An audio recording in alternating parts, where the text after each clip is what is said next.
और चलिए अब आपको सीधा लेकर चलते हैं हमारे सहयोगी लाल सिंह फौजदार के पास। सतीश पुनिया जी से खास बातचीत लाल सिंह कर रहे हैं। लाल Singh, over to you.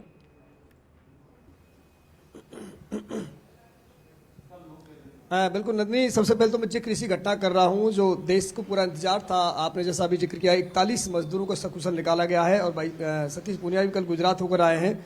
Punia जी, पहले तो हम चुनाव की चर्चा करें उससे पहले एक बड़ा घटनाक्रम देश में हुआ है। 41 मजदूर जो फंसे हुए थे करीब 17 दिन से, उनको सकुशल निकाला गया। ये भी एक उपलब्धि के रूप में माना जा रहा है। निश्चित रूप से भारत की ताकत दिखती है कि किस तरीके से आपदा में भी संवेदनाओं के साथ काम किया जा सकता है। और खुद प्रधानमंत्री जिसमें इन्वॉल्व थे और उन्होंने चिंता भी जाहिर की और प्रयासों में भी हर तरीके से मदद की। और भारत की जो स्वदेशी मशीनरी है उसका बड़ा योगदान रहा। और अच्छी बात ये थी कि जिंदगी कितनी अनमोल है और सामाजिक संवेदना कितनी मजबूत है भारत की, कि हर तरीके की एजेंसी ने, हर तरीके के कॉन्ट्रैक्टर्स ने और हर तरीके के जो इंजीनियर्स थे उन्होंने, और ख़ासतौर पर हमारे जो जवान हैं उन्होंने अपनी ज़िंदगी से खेलकर भी और इन श्रमिकों को बचाया। तो कुल मिलाकर भारत की एक सुखद और दूसरी तस्वीर लोगों के सामने आई कि आपदा के अंदर हम लोग मजबूत स्थिति से उबर कर बाहर आ रहे थे।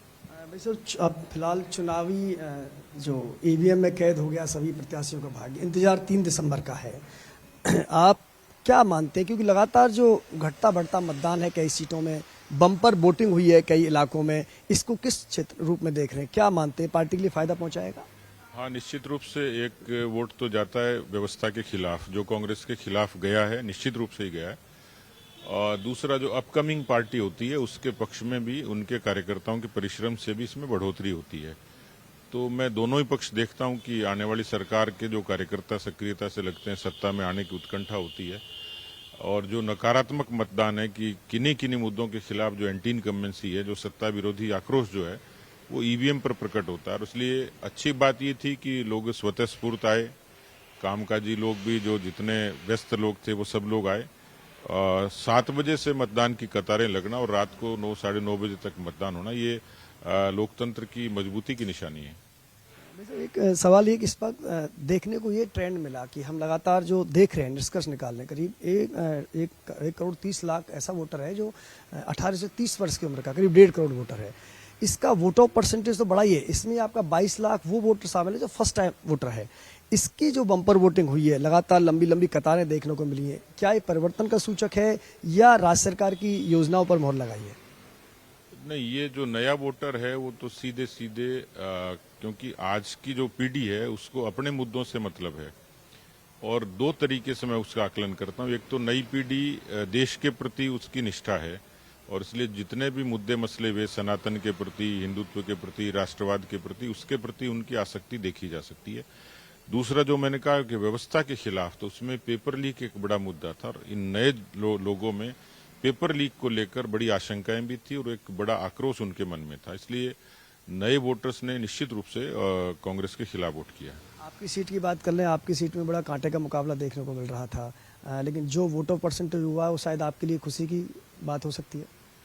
देखिए, मैं तो शुरू से कॉन्फिडेंट था। देखिए, चुनाव है तो उसमें समीकरण भी बनेंगे, बिगड़ेंगे, लेकिन एक तो कार्यकर्ताओं ने परिश्रम बहुत किया, दूसरा जो डेवलपमेंट के और विचार के मुद्दे पर हम लोग काम कर रहे थे उसको लोगों ने स्वीकार किया है। बाकी राजनीति में गॉसिप भी होती हैं, धारणाएं भी होती हैं, पर मुझे लगता है कि सब धारणाओं को तोड़ते हुए आमेर अब पार्टी की एक मजबूत सीट साबित होगी और उस बार हम अच्छे से जीतेंगे। एक सवाल सतीश जी, मैं लास्ट करना, आप भी जल्दी में है, कार्यक्रम में जाना आपको।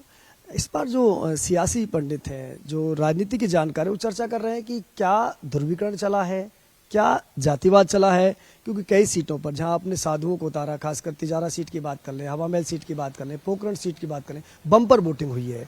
वहीं इतर बहुत सी सीटें हैं जहां होनी चाहिए लेकिन कम वोट हुई है। तो क्या ये ध्रुवीकरण का सूचक है या कई ऐसी सीटें हैं जो राजनीति के भंवरजाल में फंसी हुई हैं? कुल मिला के आप लंबे समय से राजनीति में सक्रिय हैं, चुनाव भी लड़ते आए हैं, संगठन का काम बड़ी बारीकी से देखा है। इस पूरे चुनाव में क्या देखते हैं, ध्रुवीकरण चला या फिर जातिवाद के भंवर में सीटें फंसी? देखिए, एक समय था जब कांग्रेस को बिल्कुल एक तरीके से लोगों ने पूरे तरीके से नकार दिया था। उसमें अशोक गहलोत जी की जो एक विपरीत छवि लोगों में होती थी, उनकी अचीवमेंट यही है कि उसको उन्होंने डाइवर्ट कर दिया इंडिविजुअल एमएलएज की तरफ और पार्टी की तरफ से। तो खुद का बचाव उन्होंने कर लिया, लेकिन सत्ता से बाहर जाने से वो बच नहीं सकते, वो तो जाएंगे ही जाएंगे। लेकिन जो पहले मोमेंटम था और जो जिस तरीके की चर्चाएं थी और वन साइड स्वीप की बातें थी, उस पर जरूर थोड़ा सा वोटर इन्फ्लुएंस हुआ होगा, कदाचित थोड़ा, बहुत ज्यादा नहीं। और वो भी उन्होंने जिस तरीके का कंफ्यूजन क्रिएट किया, तो कुल मिलाकर इक्वेशन में फर्क नहीं, लेकिन असमंजस के कारण थोड़ा बहुत वोटर अनिर्णय में रहा।